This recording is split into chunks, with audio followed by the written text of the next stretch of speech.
were buried under stone and mud many years ago, until one day they were released from their prison capsules when they rose up into the atmosphere. Some morphed into gases and some into disguised creatures that had terrifying effects on whoever tried to break a fight out of them. They had strong powers and deadly diseases that can kill any man, even if one was perfect. The prey these machines needed to feast on were unusual but needed as much background taste in order of salvage. Satellites were the first approach.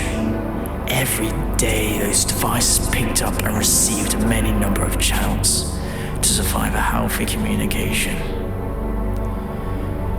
The jamming abilities to suspend them needed a very high intensive class weapon to control the receiver. If used incorrectly, the satellites can happily wipe out the little things, but if handled right, the dish can get sucked out by the receiver, the point where the plate gets bended inwards, tears come out of the screws, and fire ignites from the wires, causing a major explosion, causing the dish to shatter into a million pieces. It sounded like a mating call that the satellites were too tempted to produce. It was like foley of a vacuum or a building woodcutter. Just hearing it attached to the dish whilst the channel viruses were drawn in to ready their murder. It took 20 seconds and that receiver started causing twice the damage and completely destroyed the plate of the dish. Silly. The turnaround was unfair and inexplicably pretty for the fever that went round and carried many number of mosquito carriers. The population was so high, and the risk that the human life couldn't possibly withstand about to defeat the nausea that these 5 feet long creatures passed around. The disease hit me one day. It had me levitating off the ground whilst the bug strapped itself around my body, making an awful distressing sound like it wanted my life to renegade from the skull down. Blood was drizzled from my scope, and my strength was shortly taken after whilst it paralyzed me, taking my life down to death row.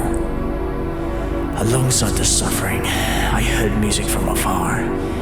It formed into Braham's lullaby, which normally most infants listen to fall asleep and soothe to, but the translated definition the composition gave me spoke differently. It had the sounds of joy in the end of life, which was performed through churches to extinguish the funeral death to all human life, and whoever heard the sound of the music box playing was next.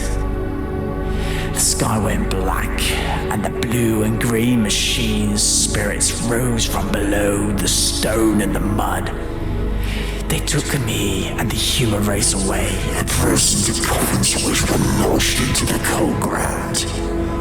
We all looked at each other, and at the same time closed our coffin doors, exclaiming that this is the end of the world. As soon as the doors were shut, the machines wound up their death rays of wiped out the whole continent. It was at that moment when life got too short and the green grass burned down to a dark brown. That was the story of the machines.